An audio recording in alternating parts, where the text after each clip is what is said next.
নমস্কার দর্শক বন্ধুরা, ফুটবল G20-তে সবাইকে স্বাগত জানিয়ে আজকে হাজির হয়েছি আপনাদের সামনে ডিম ফুলকপি আলুর ঝোল। সম্পূর্ণ ঘরোয়া উপকরণে ঘরোয়াভাবে বানিয়ে নিয়েছি। আর বন্ধুরা, আমার চ্যানেলটা যদি সাবস্ক্রাইব না করা থাকে, সাবস্ক্রাইব করার অনুরোধ রইল।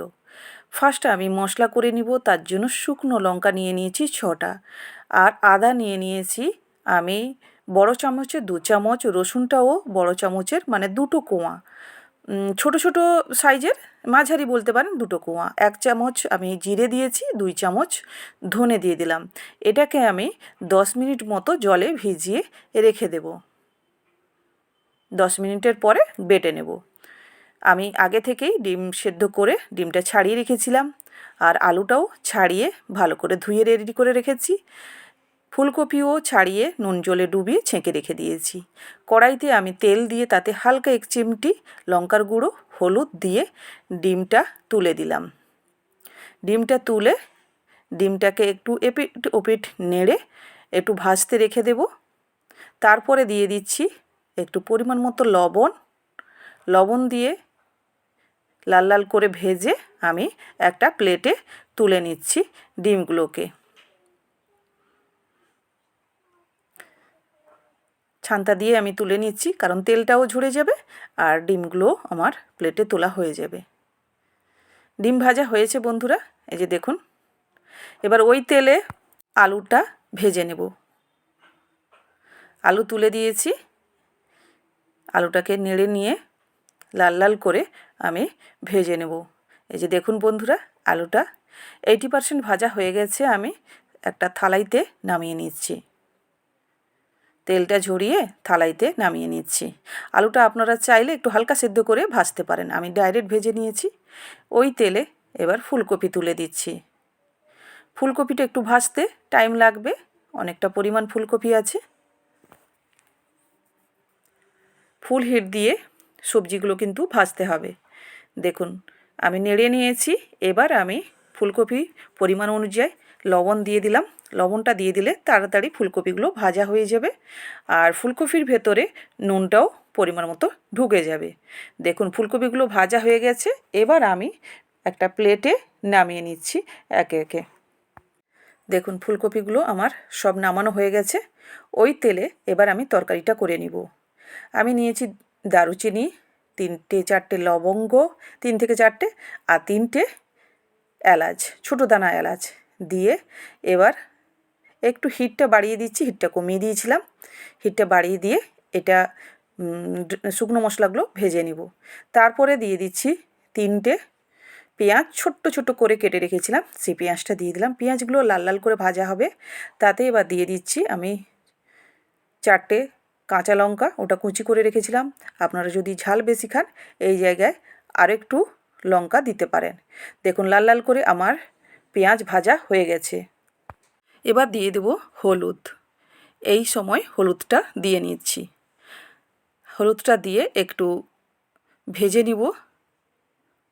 তারপরে যে বেটে রেখেছিলাম গ্রাইন্ডারে মশলাটা, সেই মশলাটা তুলে দিলাম। বাটিতে অনেকটাই লেগে আছে, তার জন্য চামচ দিয়ে আমি করে নিচ্ছি। আর বাকিটা জল দিয়ে ধুয়ে মশলার সঙ্গে দিয়ে দেব। মশলাটাকে ভালো করে কষিয়ে কষিয়ে ভেজে নিতে হবে 2 থেকে 3 মিনিট। এই যে দেখুন তেল ছেড়ে দিয়েছে। তারপরে দিয়ে দিচ্ছি 2টো মাঝারি সাইজের টমেটো পেস্ট করে রেখেছিলাম, সেটা দিয়ে দিলাম। সেটা দিয়ে এবার হালকা ভাজা ভাজা হবে। তারপরে আমি দিয়ে দিচ্ছি, মানে কাঁচা গন্ধটা টমেটোর চলে যাবে, তারপরে দিয়ে দিচ্ছি লবণ দিয়ে আবার ভালো করে কষিয়ে। দেখুন বন্ধুরা তেলটা ছেড়ে দিয়েছে। এবার আমি ভেজে রাখা আলু আর ফুলকপি দিয়ে দেব। দিয়ে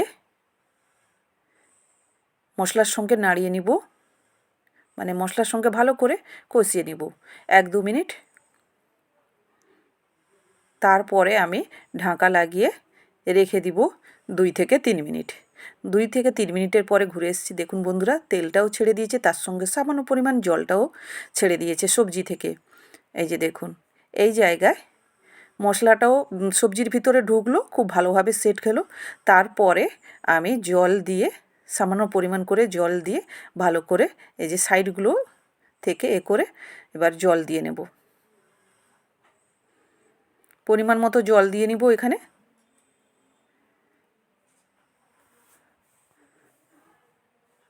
দেখুন আমার জল দেওয়া হয়ে গেছে। এই জায়গায় এবার আমি ডিম দিয়ে দিচ্ছি, ভেজে রাখা ডিমগুলো দিয়ে আবার একবার নাড়িয়ে নিব।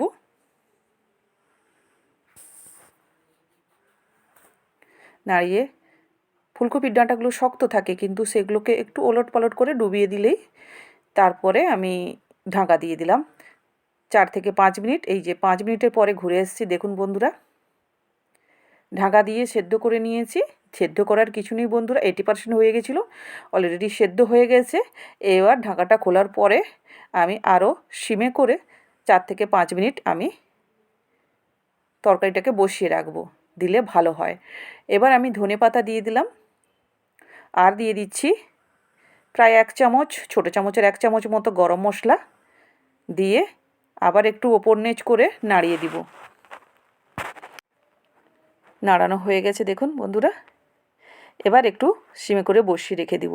আমি সিমে করে বসার পরে 5 মিনিট পরে আপনাদের দেখাচ্ছি। এই যে দেখুন কতটা মজাদার হয়েছে ফুলকপি আলু ডিমের ঝোলটা।